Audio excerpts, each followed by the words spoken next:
and roll, Chicago. Rock and roll, Chicago, my hometown. Well, I was born in the city, gonna rock your city, Chicago. Chicago rock and rollers are the best you're ever around. Hey, this is Paul Martin And Ray the Roadie. for the Rock and Roll Chicago podcast. How's things today, Ray? How you feeling? Not too bad. It's, it's not, this whole pandemic thing and this quarantine, it's really kind of a drag. It is kind of a drag. It is. Mercy, mercy, mercy. I don't know how long this is going to go on. Oh, boy. You planned that. You planned that segue, didn't you? Yeah, I think I did a little bit. We got a special guest today for our episode 50, our 50th episode. Episode 50. No way. Yeah, half 100. Wow, that's cool. We're going to have to get together and do a couple shots of tequila or something. That's right. Yes, we will. Yes, we will. And long time coming here, but we made it. We made it to 50. Let's hope for another 50, huh? That's right. That's right. A century of episodes. So who's our guest? Today we're speaking with Carl Giammarese of Chicago's very own the Buckinghams. Yeah, we talked to Carl for almost an hour, and we got some great stories from Carl, and he was very nice and very polite and very forthcoming with his stories. Thanks. Yeah, he very much so, and we really appreciate that he took the time out to do an interview with us. Yes, we do. So let's get to it and see what Carl all that Carl had to say. Let's go. Welcome, everyone, to our 50th podcast, a 50th podcast. So we've got a special guest with us today. We've got Carl Giammarese of the Buckinghams. How you doing today, Carl? I'm doing pretty good. I hope you guys are too. We're in crazy. It's a crazy time right now with this pandemic, and we're all kind of social distancing, and it's a different way of life. But we're all becoming Zoom experts. Yeah, we're becoming Zoom experts. I was trying to figure out how to take my whole band and do a Zoom everybody in and have everybody do a song together. So that's something that I'm looking into. I've been keeping busy with doing my little videos. Yeah, I've noticed that you've done a few of them and several of the songs, right? Several of the Buckingham songs. Yeah, I think I've done about 15 songs already. I've done all the Buckingham's hits and a couple other, album cuts. And then I started doing some of my other favorites. I did a few Beatles songs. I did I'm a Loser from my Tufano and Giammarese days. I did that. I did Blackbird. I did Yesterday. Did an original song. I think that was the most recent thing I did. I had my Cubs hat and my Cubs shirt on. I don't know if you guys are Cubs fans or not. But you're looking at a couple of Sox fans. I had a feeling. What is it with you Sox fan? I love the Sox too because I love baseball. I do too. I miss it too. And I've been out singing the national anthem for the Sox and for the Cubs many times. But we love baseball, but the Sox fans, they just hate those Cubs. But we won't hold it against you. Yeah. I've got Nick Fortuna, who's the other original Buckinghams. He's a Sox fan, and he hates the Cubs. And then Bruce Soberoff, our keyboard player, is a Sox fan also. But he's he watches the Cubs too. I was looking forward to this season so much because last year. Right about this time, I was getting ready to leave for the Happy Together tour, which was a 60s tour, the Turtles. Right. We've been on that tour many times, and it goes out for 3 months. I mean, it's 55 shows we did in June, July, and August. So I was on the road, so I didn't get to see a lot of baseball. So I was this year looking forward to it because even though we're playing, I'm around back and forth more than I was last year. And then this happened, of course.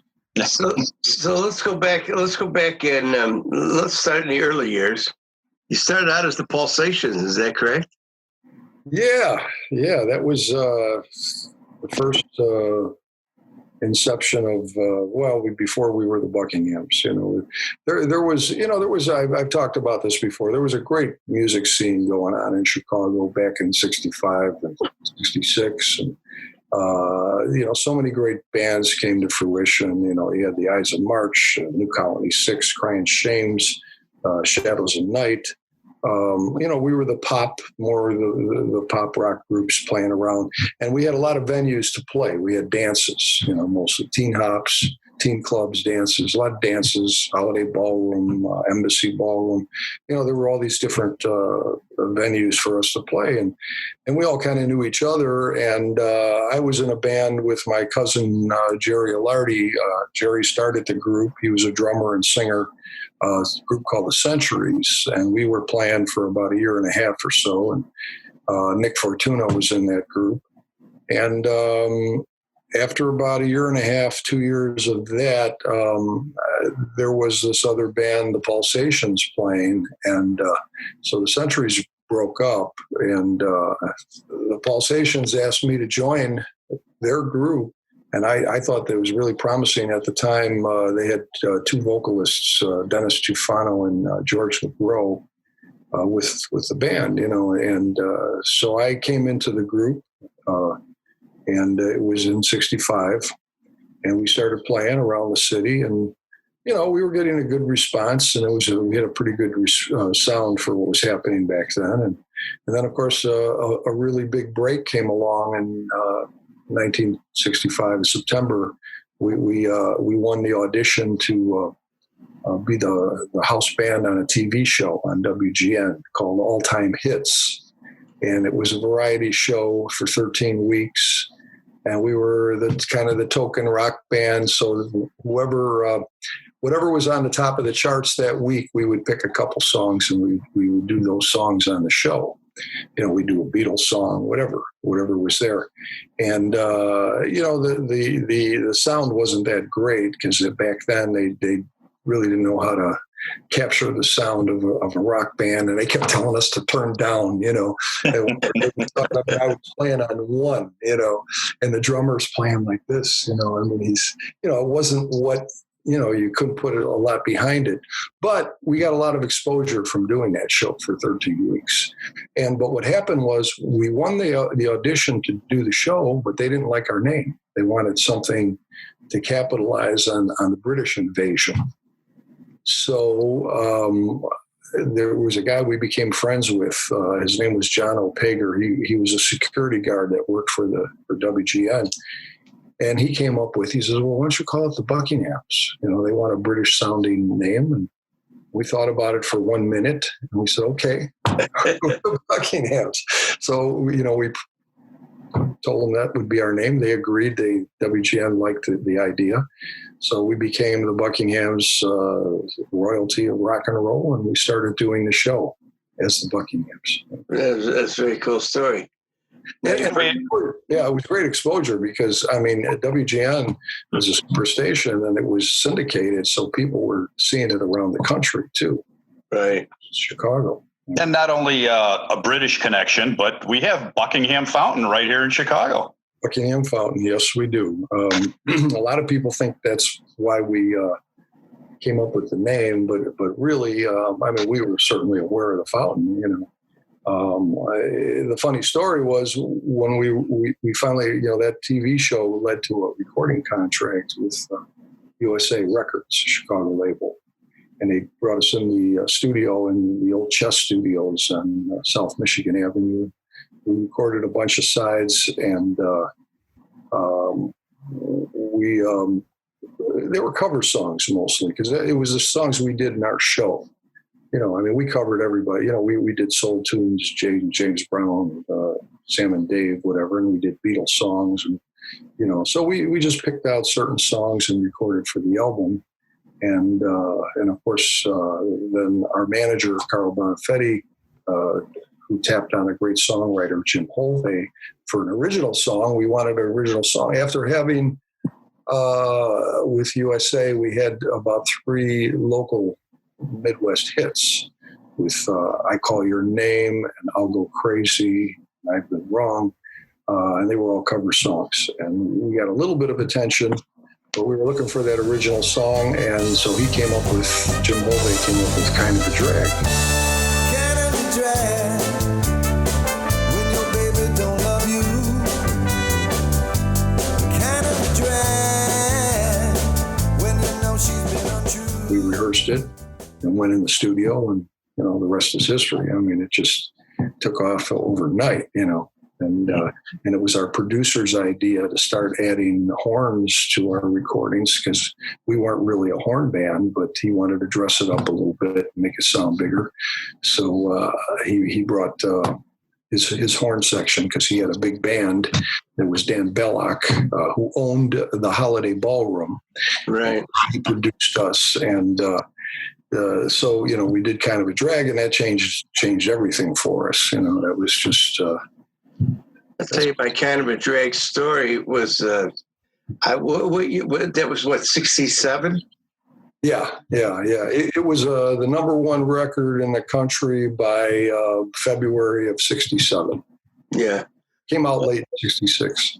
Yeah, I was. I must have been just a lad of 12 or 13, and actually, my sister. I have older sisters who would always go and buy records, but the first single that I went and bought was Kind of a Drag, and from money I saved from cutting lawns or whatever I was doing at the time as a 12-year-old, and I probably still have it somewhere, but I don't know exactly where all my 45s are. But that's the song that changed everything for us. All of a sudden, we were on the national charts, and it became a number one record on top of it. We were just it was a very exciting time. 67 was a magical year for Buckingham. Now, a lot of bands from the Chicago area back in the 60s, usually a lot of them had their initial exposure on like WLS. Was that an outlet that featured you initially, or? Yeah, because I'm sure that if you talk to anybody from all those groups, which you probably know, we do that Children's Rock show now occasionally around Chicago in the Arcada Theater, and it's right on Estes. It's a great venue to play. The people love it. They come out for that show. We've probably been at the Arcada about 5 times now doing that show. But if you talk to any of the guys, that's the Brian Shames and New Colony 6, the Ides of March, they'll tell you how much WLS and WCFL meant to us, as far as getting our careers going. And the radio personalities, of course, number one is Dick Biondi, who was so supportive, but all the other guys were too. All the, I can think of Dex Card and John Records, Landecker. Yeah, Landecker, and that was a little later, Landecker, but Art Roberts, Clark Weber, right? These guys were very supportive, and if they liked your record, if they liked what they heard, they would put it on a regular rotation on the station. So it would come on a certain amount of times every day. And on WLS, the exposure was great because you could hear it coast to coast because it was a 50,000 watt station. Mm-hmm. You could hear it all over the country late at night. I've had people tell me from back in the day, I've had Paul Schaefer tell me that, because he's a Canadian, he'd be up in Canada. He said, I listened to WLS and I heard you guys back, he knew all about us and the history of the band and, so forth. But WLS and CFL, they were big supporters of us Chicago bands back in the day. They were very instrumental in launching us, getting us off the ground, no doubt about it. Well, what I failed to say, I lived in Cleveland, Ohio at the time as a young lad, and so I would listen to WLS too with the transistor radio under my pillow at night, and that's how I got connected with Kind of a Drag. But now, what was the follow-up to Kind of a Drag? Now, you had several hits, but what was the next follow-up to that? Well, the next follow-up was Don't You Care. But what happened was is really crazy. Here we had the number one record in the country, Kind of a Drag, and our record contract was up with USA. Yeah. I don't know why they didn't have the sense to re-sign us or whatever. And so, it's kind of a great position to be in, to have the number one record in the country and be looking for a record label, So everybody was knocking at our door, and we wound up signing with Columbia Records, and a new producer manager came into the picture, James William Guercio. Jim Guercio was our manager and producer, who later on went on to manage and produce the group Chicago. But anyway, so we signed with Columbia, and we were signing contracts on our way to New York, and a day later we were in the studio cutting "Don't You Care," which was another Jim Hovey song, and that was the song they were releasing as a single.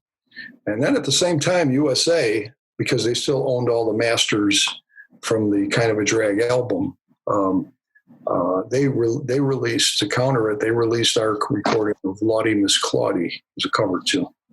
Because of the success of Kind of a Drag, Lottie went up the charts too. So we actually had 3 songs on the national charts at once, because Kind of a Drag was just starting to come down a little bit, and Don't You Care was up there in the top 10, I think, and Lottie was behind that.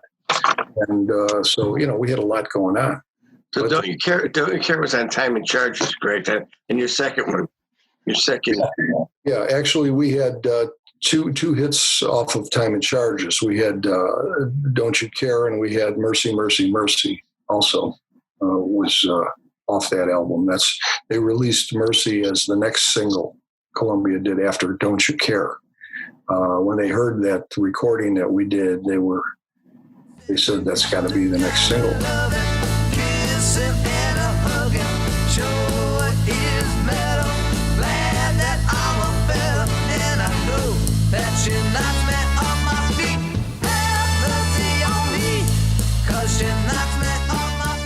And it made us very happy, because it took us in another direction. It gave us a chance to do something a little different, because it's kind of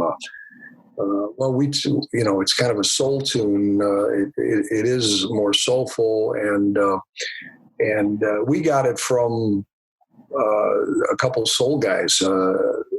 Johnny Guitar Watson and Williams had a minor hit with it, and our producer Guercio brought that song to us to put on the album.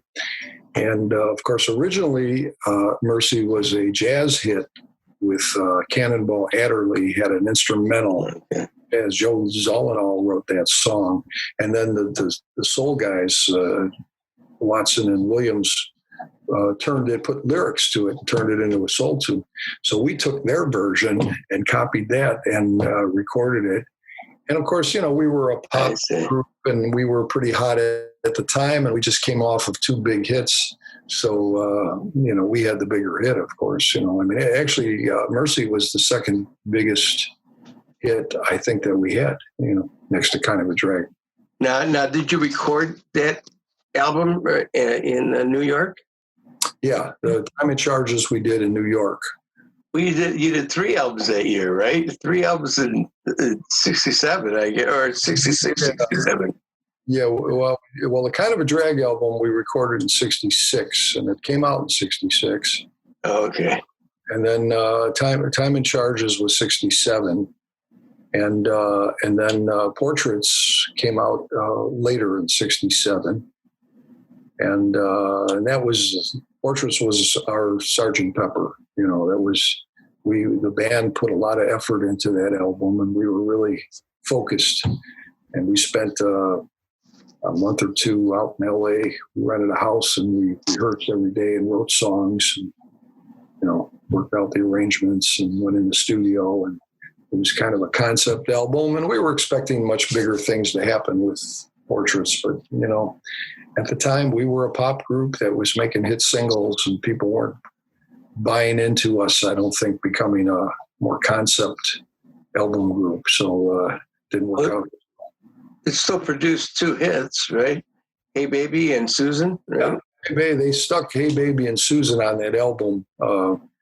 They almost didn't fit on those the sound of those singles, but they wanted to have the singles on the albums to sell albums, and that's it made sense, and so Hey Baby and Susan were on that album. And then of course the last album we did with Columbia was In One Ear and Gone Tomorrow, which was in '68, and didn't have the success with the single off of that album was a song that our keyboard player Marty Greb wrote, Back in Love Again was the song, and we just didn't it didn't quite do it. It made it on the charts, but it went up a ways, but not like the success of the top 10 of the other songs. Right. So you went from Chess Records in Chicago to New York to LA, and so you guys were doing some traveling at that time, huh? Well, I mean, we were constantly on the road. In '67, we toured, probably approached close to 300 dates we played that year. So we were always out playing, and we would come into New York to record, or LA, make a record, and then head back out again and go back out and play. So, we were constantly on the go at that time. That's why when people ask me, "What was it like?" or "What do you remember?" Well, at the time I didn't have time to think about it. But it was such a whirlwind, crazy time for us. What was it like working with Jim Gershia? I mean, he's obviously went on to, like you said, to be pretty successful with Chicago and Blood, Sweat, and Tears. Well, Gershia was a very talented record producer. That's no doubt about that. He helped us after kind of a drag. We had success with another 4 top 10 records. He produced them. He knew his way around the studio. He was a great musician. He could play guitar and bass. He's a very creative guy. No doubt about it. He was a good businessman. Let me just put it this way: he was a good businessman for himself. I don't know if I could say. And like I said, he went on to manage and produce Chicago, and he did their first. I don't know how many albums. You probably know better than I do, but we had our differences too as Chicago with him, because we weren't. We started to realize how important it was to have control of our own publishing and writing, and and he had that. So pay a lot of attention at the time. We were too busy chasing girls and having a good time. So after the Buckinghams split up, and when was it? About 70 or so? We broke up. We were together from 65 to 70, and by 70 decided that there were a lot of reasons. People say, "Why'd you guys break up?" But there's never one reason. I mean, you had guys in the band who wanted to try something different, do some different stuff. We had me and Dennis Tufano. We wanted to be singer-songwriters at the time. We started writing together, doing more of a duo. Our sound was leaning more toward what was going on in those early 70s with, James Taylor, Joni Mitchell, Carole King, Eagles, America. We were kind of leaning that way musically. And we signed a record deal with, of course, with a great record producer, great music guy. Lou Adler, right? Yeah, Lou Adler. We signed with him, and that brought us out to LA quite a bit. We had some success with it, especially on a song that I wrote, a song called Music Everywhere. So that was what we wanted to do. And so, we were kind of pulling in different directions. And if you remember the music scene, I mean, God, it seemed like overnight we went from AM to FM. And groups like us, the Grassroots, the Turtles, Gary Puckett, Union Gap, we were sort of becoming a little bit passé, I guess, or whatever. Things were just changing. All of a sudden you had the Monterey Pop Festival. Woodstock had happened, and you had heavier sounds and Santana, Janis Joplin, and so forth. And so it was changing. All of a sudden there were albums, concept albums, and so the music scene changed a lot too. So that kind of, hurt us a little bit from what we were doing. And then all through the 70s, there were no Buckinghams. I mean, we didn't play at all. And there didn't seem to be much interest in 60s music, at all until 1980. All of a sudden, 1980 comes along. Everything became 60s again. Right. Right. Well, I think there's a resurgence every 15 to 20 years of the music from 15 to 20 years prior to that. Yeah. It seems like because that 60s music, that late 60s, it was such great music. It was great songs and great recordings and whatever.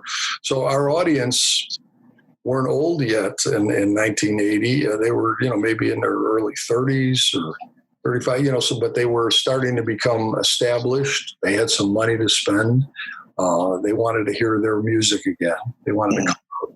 The festivals became really big. I mean, the Buckinghams came back together in 1980 because of the program director from WLS, John Guerin, called me up and said, "Can you guys do a reunion show?" And I was a little like, well, I don't know, So I started calling the guys, and two of them were available, Dennis Tufano and Nick Fortuna. And Marty Grubb was playing with Chicago at the time. So he wasn't available, and we lost our original drummer, John Polis, had passed away just a couple months before that, so we didn't have him. So we got a collection of guys that we knew together and rehearsed for a couple of weeks, and went out and played Chicago Fest, and that was the summer of 1980. And Jane Byrne, our mayor of Chicago, was behind that. She was behind us doing that too. And then, 12,000 people came out on the pier to play that show. And you could feel this excitement again heating up for 60s music, Buckinghams. And then, we came back, played a few more dates around Chicago. And then for a couple summers, Dennis would come in because he lived in LA, and the three of us would get together with the band and play some more dates. And then all of a sudden, I started getting a lot of offers to do shows nationally. And that's when Nick Fortuna and I decided to put a band together and go out and play, and for real. And then before you knew it, it was 1985, and we got an offer to play on the 85 Happy Together tour, which played for 7 months. And we toured all over the country for 7 months. We played over 200 shows. That was a real launching pad for us to get back out. And we've been doing stuff ever since. We've had the band, a few changes in the group here and there through the years, but it's been consistent. We do still play a lot of dates every year. We were, before this COVID-19 happened, the pandemic, we were scheduled, all our dates for March, April, May, and June were canceled right away or moved to next year or late in the year. And most of July is gone now. It'll probably all be gone. Right. We're still sitting on about 15 dates in August, but I wouldn't be surprised if those dates went bye-bye. Yeah, I'm hoping by September we get to get out and play some music and see some other bands and whatever. So, Yeah, well, it's a crazy, crazy time, and it's something this world has not experienced in 100 years, I don't know what to say. It's just terrible when you see the suffering and the pain. Not only we have people dying, which is the worst that could possibly happen, and then of course there's a lot of people that are out of work now, and raise their family, and it's just a terrible situation. But we've got we're strong. This is a strong nation. We'll get through it. We did 100 years ago, and technology's a lot better now. Yeah. But So getting back to the when you guys regrouped, I know Tommy Shekel was played with the band for quite a while, and we interviewed Tommy. Oh gosh, I don't know, almost a year ago now, wasn't it? Right? Yeah, it's been about a year. I think he's like episode 7 or 8. Yeah. Well, Tommy is a very, very talented. We all know that he's a great drummer. I mean, we've heard him play, and he played with us for a lot of years. And he's still my dear friend. I mean, him and I have never lost touch, contact. We get together all the time. Our wives and the 4 of us get together, go have dinner. And haven't lately, but we still talk all the time. So he's still one of my best friends and a dear friend of mine, and talented in a lot of ways. I mean, he's a great drummer, but he's very creative. I mean, he's done a lot of artwork for me, and websites. And, I miss him on the road. It was one of the guys I enjoyed being out playing with when we travel. But, Tom's been out of the group now since, I think it was 2010. When he went with Paul Revere. And he fit really well into that group. He was really, it was a great career. It's just really a shame what happened to Paul Revere, because it was a great opportunity for him, and it was, they had a really great show. But we replaced him with, we have a Chicago drummer, Rocky Penn. And Rocky's been around Chicago playing with different people all the time, and great guy that, he's plays in the pocket. He's not as flashy as Tom, but he's, which is fine, but he plays, he backs you up great. He's, it adds a little vocals too, because he sings, but he's a really good drummer. He's really solid, and he gives us what we need. So he's been with us ever since Tom left. And then we've got Dave Zane on guitar and vocals. And Dave's played with a lot of different people. And he's a very talented guitar player and vocalist. I mean, he's the top end of our voice, Right. I know Dave pretty well. So yeah. So he's a real nice guy. He's easygoing. I don't have to slap him or hit him or anything. He just goes along. He's one of those guys that goes along with things. And easygoing. I'm just kidding around, but he's a really good guy. Right. And then Bruce Soberoff's been with us since '85, since we finished that Happy Together tour in '85. Bruce joined us, and he's been with us ever since, on keyboards, background vocals, And then we got a great horn set. We very rarely play without horns. And around Chicago, we've got a great section. And not just in Chicago, but when we go out a certain way or drivable dates, we've got Carlo Isabelli on the trumpet and Chuck Morgan on the trombone. And Dan Moffat on saxophone. And these guys are great players. Carlos and Chuck have been with us for forever. I don't even remember what year it is now. And, and when we go out on the road and do flying dates, I contract horn players because we have charts, and they read the charts, and we get a great staple of horn players in different cities, and they just come in and play with us, It's cool. Right, yeah, we know Carlo quite well too, as a matter of fact. So. Yeah, he's a good guy, he's on. Now, since 2000, you guys recorded a number of other albums. Yeah, I mean, luckily, I created a little recording studio so I could do a lot of pre-production stuff before we go in somewhere else and do it for real, for the drums and everything. But I can sort of scratch out the tracks, basic tracks, and put things together. And we've done a whole bunch of things. We did, we did a live direct to disc on our, I think it was a 25th anniversary show at the Vic Theater. It was kind of funky. It didn't come out the way we wanted it to, but we did a Christmas album that we still do a Christmas show several times a year because of that album. We did an album called Reaching Back. I thought it was a good idea to reach back to the sounds we had back in the 60s and do some new songs with that sound. because a lot of fans would say, hey, why don't you record some songs again, some new songs, but go back to that sound he had in the 60s. And I did that. I put it together, and it's a great album. But, it's really hard to get, our audience, we're sort of in a bubble. Our audience wants to hear the old songs and the old hits, and it's really hard to attract a new audience. And we're not going to, they don't buy new stuff. They want to hear the old stuff. And a young audience, they're not looking at us. We're the old guys out there playing. So now the one album you mentioned, the one that was recorded at the Vic, that's Places in Five. Yeah. It's one of my favorite albums. I don't see much press on it, but my question is, the a cappella version of Kind of a Drag, was that intentional or did that just happen?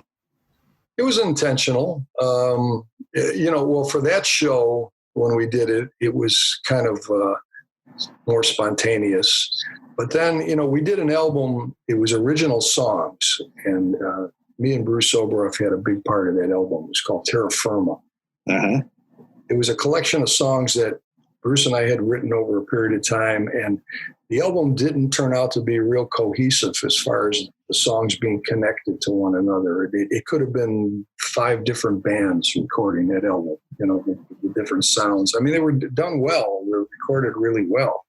I mean, there was a song on there called 99.9 that I wrote that's a little more, I don't know what you would call it. It's not pop. It's almost, I could almost hear Enrique Iglesias doing the song.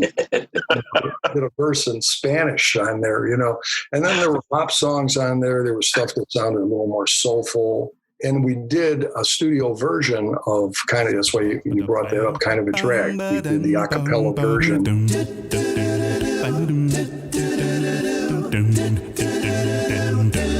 Kind of a drag when your baby don't love you. Kind of a drag when you know she's been untrue. Whoa, whoa, whoa, listen to what I've got to say. And I used on the vocals, the bass voice on that was a studio guy that we brought in to sing because none of us had that baritone, that was all the way back in 95.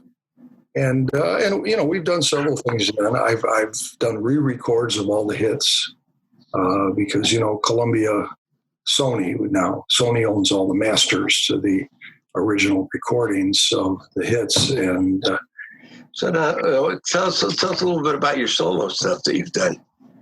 You mentioned reaching back and that the band did, but I noticed your titles of yours kind of have that same kind of feel to them, about your journey and living in the moment and trying not to fade. Our ex-guitar player, his wife wrote lyrics, and a few songs I wrote myself, but I was just looking for, when I did that album, I was looking for a way to experiment and get into the digital recording world.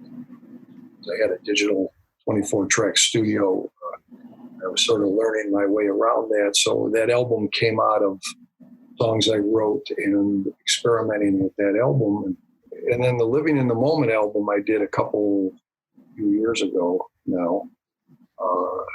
In my studio, and I did everything myself, and there's not even real drums on it. I programmed the drums, I played the bass, I played the guitars. Dave Zane played on one of the tracks, Living in the Moment. On that track, he played some guitar. I did the vocals. I had my cousin Jerry Alardi that I mentioned was with me in the Centuries back in the early 60s. Right. Great singer, great voice, just a great voice. So I had him come in and sing some duet stuff and harmonies with me. And it was a collection of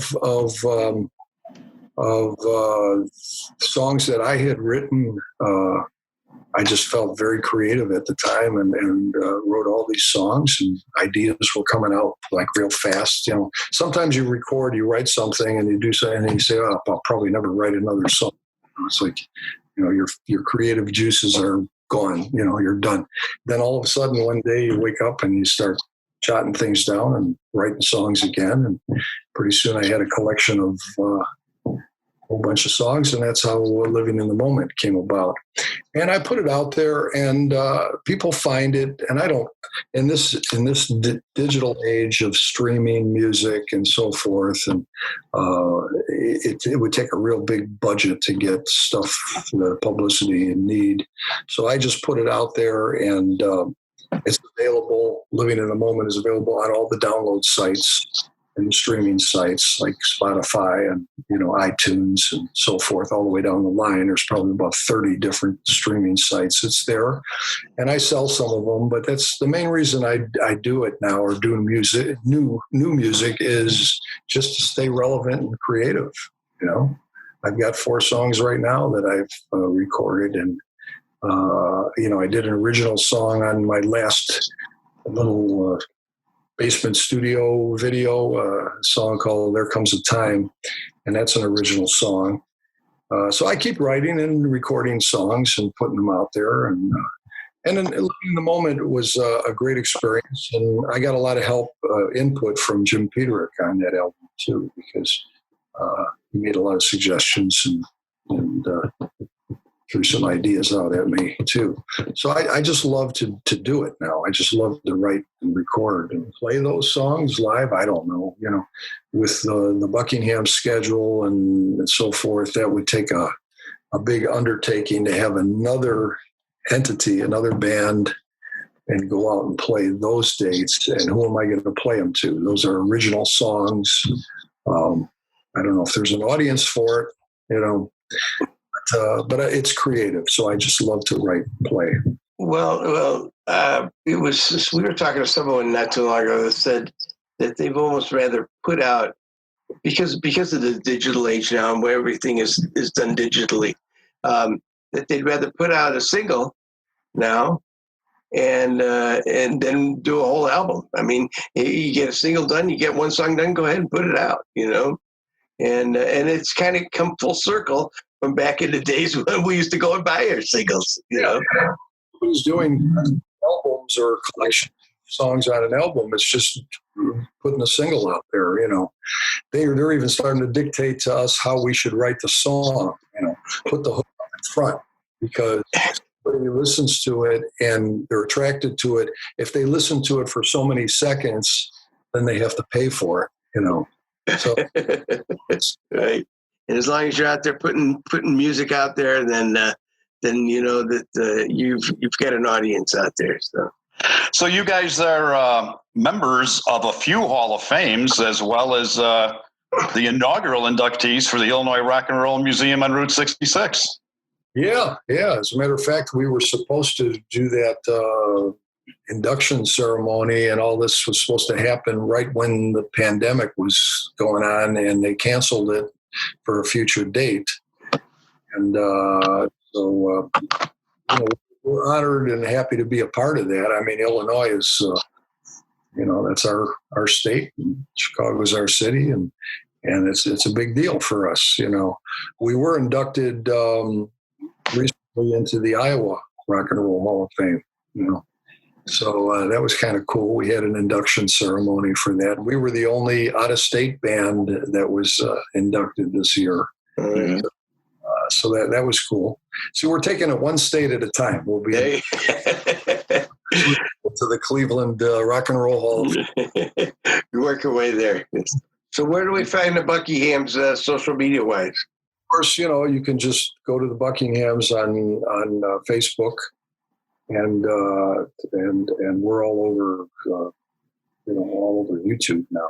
Our Buckingham's Facebook up there. All the videos I've been doing. I've got my own YouTube going on with all the different videos I've done. The Carl Giammarese one, but Facebook, we try to keep that up to date all the time and put new stuff on there. And just go to the Buckinghams when you're on Facebook.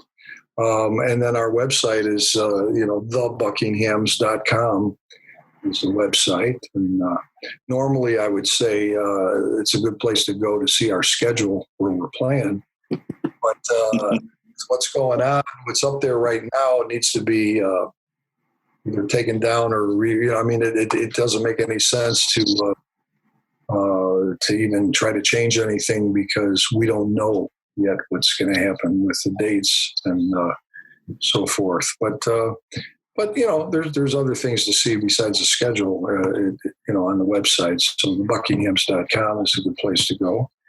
And like I said, join us on Facebook. And I usually have an events page on Facebook. I try to keep that up to date. But it's unbelievable. We've been performing now over 50 years.